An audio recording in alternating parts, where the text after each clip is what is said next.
Fee reimbursement అనే పదం విద్యార్థుల భవిష్యత్తుకు గుదిపటంగా మారింది.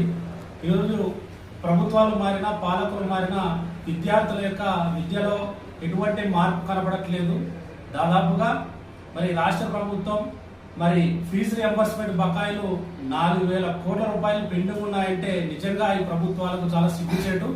ఎందుకంటే మరి రాష్ట్ర అభివృద్ధి విషయంలో, రాష్ట్ర పరిపాలన విషయంలో మరి లక్షల కోట్లు అప్పు చేసినటువంటి రాష్ట్ర ప్రభుత్వం మరి అందులో 4,000 కోట్లు చదువుకు సంబంధించి, విద్యార్థుల భవిష్యత్తు సంబంధించి మరి తీర్చలేదంటే ఇది నిజంగా చాలా అవమానకరం, చాలా సిగ్గుచేటని కూడా తెలియజేస్తున్నాం.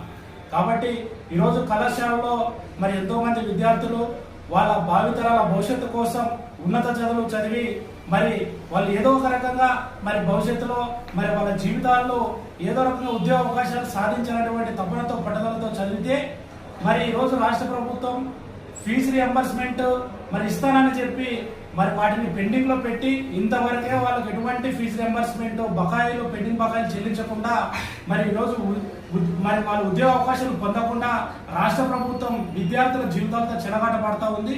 కాబట్టి ఇప్పటికైనా రాష్ట్ర కేంద్ర ప్రభుత్వాలు మేల్కొని విద్యార్థులకు ఏవైతే పెండింగ్ బకాయిలు, ఫీజు రియంబర్స్మెంట్ ఉన్నాయో వాటిని తక్షణమే విడుదల చేయాలని, విద్యార్థులకు మరి ఎటువంటి షరతులు లేకుండా వాళ్ళు చదువుకున్నటువంటి మరి అర్హత కలిగిన మరి వాళ్ళకు సంబంధించినటువంటి సర్టిఫికేట్లు ప్రతి ప్రైవేట్ కాలేజ్ యాజమాన్యం కానీ, ప్రభుత్వ కాలేజ్ యాజమాన్యం కానీ వీళ్ళ ద్వారా ఇవ్వాలని, విద్యార్థుల భవిష్యత్తుకు ఉపయోగపడాలని మేము డిమాండ్ చేస్తున్నాం.